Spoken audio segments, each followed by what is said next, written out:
Assalomu alaykum, qadrbaland qadrdonlarim, sog' salomatmisizlar? Farg'ona shahar asl uy-joy jamoasi sizlarga chiroyli hududlardan fayzli xonadonlarda obzorini ko'rsatishda davom etamiz do'stlar. Bugungi manzilimiz Farg'ona shaharida yuragi degan bo'laveradi. Sababi Farg'ona shaharida sentrida shundoqqina Hafiza Ibragimova bilan Qori Niyoziy ko'chasida do'stlar 3,5 sotiq 7 xona uyi bor.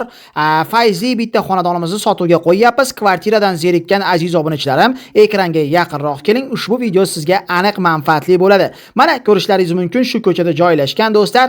Bu ko'chada hamma biluvchi, hamma ardoqlovchi Shahlo Rustamova ko'chasi. Kim shu xonadonda xarid qiladigan bo'lsa, Shahlo Rustamovaga qo'shni bo'ladi. Buni ham sizga ma'lumot o'rnida aytib o'tishni lozim deb topdim. Hudud zo'r, lokatsiya zo'r. Shundoqqina mana Hafiza Ibragimova machti ko'rinib turibdi do'stlar. Uyimiz 3,5 sotiqdan iborat 7 xona uyi bor do'stlar. Undan tashqari gaz, suv, svet, kanalizatsiyadan muammo yo'q. Uyimiz jihozsiz sotiladi. Shu turgan joyimiz garaj do'stlar, shu uy egalariga tegishli. Biz uyimiz shu mahallaning ichida joylashgan. Bitta minisovka tomoni bor do'stlar. Sababi uyimiz shunaqangi tor ko'chadan kirib boriladi, keyin hovliga kiriladi. Uyga yengil mashina sig'maydi. Buni ham aytib o'tishni lozim deb topdim. Xato nuqsonlari bo'lsa to'g'ri tushunasizlar. Video manfaatli bo'lsa like deb bosib qo'ying. Lekin uyimiz ichi juda ham keng. Mana kirganimizda darvozadan uzungina naves do'stlar, chap qo'l tomonda o'rtada agorodimiz bor. Uzumlar ekilgan, P abraza qilib uyimiz solingan. Bemalol do'stlar, bu hovlida 2 ta yokida 3 ta xo'jalik ham yashasa bo'ladi. Sababi xonalarda soni juda ko'p, 7 xonadan iborat. Undan tashqari oshxonasi, sanuzeli, hojatxonasi va bitta kattagina kladovkasi bor.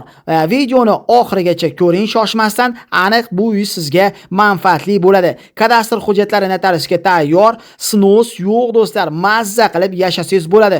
Uyga maktab, bog'cha, magazin, apteka, poliklinika, bekatlar yaqin, masjid yaqin, 5 mahal azon ovozi eshitilib turadigan hudud. Uyingizga har safar 5 mahal azon ovozi eshitilib tursa, mazzami hurmatli obunachilarim, sababi 5 mahal azon eshitib katta bo'lgan bolajonlar juda ham yaxshi inson bo'lishadi. Endi videoni ko'p cho'zmagan holatda sizlarga xonalarda ketma-ketligini ko'rsatishga harakat qilib boraman. Video yoqsa like tugmasini bosib do'stlar, shunaqangi arzon hovli so'ragan do'stlarga, tanishlarga ushbu videoni ulashib qo'yishda esdan chiqarmaymiz do'stlar. Qarang, qorong'i bo'lib qoldi, lekin biz qo'limizdan kelganicha sizga obzor qilib ko'rsatyapmiz do'stlar. Ketdik, xonalarda ketma-ketligini sizlar bilan birgalikda ko'zdan kechiramiz. Bu joyimiz uyimizning eng shirin joylaridan bittasi oshxona, bir tomonida supa qilingan, bemalol ovqat tanovul qilsangiz bo'ladi. Ikkinchi tomonda shirin ovqatlarda shu joyda tayyorlasangiz bo'ladi do'stlar. Ketdik. Endi xonalarda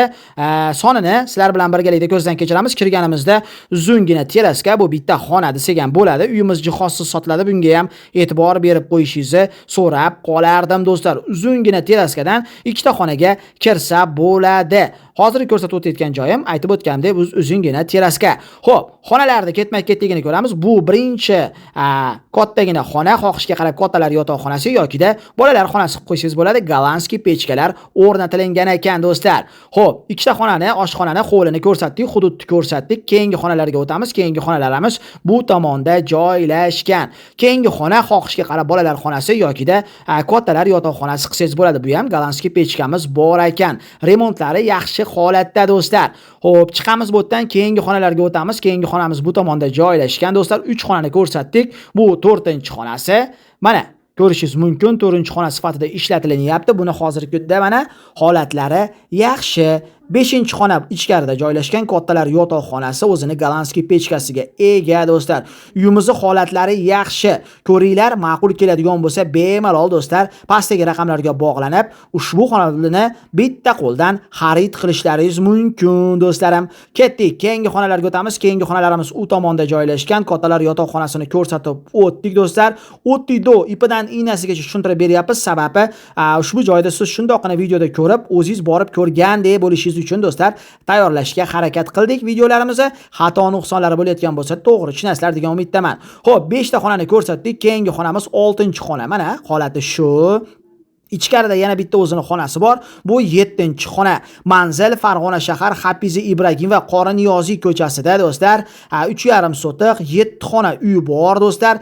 Sanuzyeli, hojatxonasi, oshxonasi, kladovkasi alohida. Bu tomonda sanuzyel ko'rsatib o'tirmadik buni.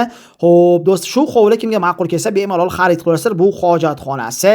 Uni oldida uyimizda kladovka qismi bor. Xato nuqsonlari bo'lgan bo'lsa to'g'ri tushunasizlar. Video manfaatli bo'lgan bo'lsa albatta like tugmasini bosib, shunaqangi arzon qilayotgan do'stlarga, tanishlarga ushbu videoni shundoqqina ulashib qo'yish esdan chiqmasin. Doimgidek Farg'ona shahridan Sergey Pazbevoning jamoasi bo'ldi. Keyingi videogacha xayr.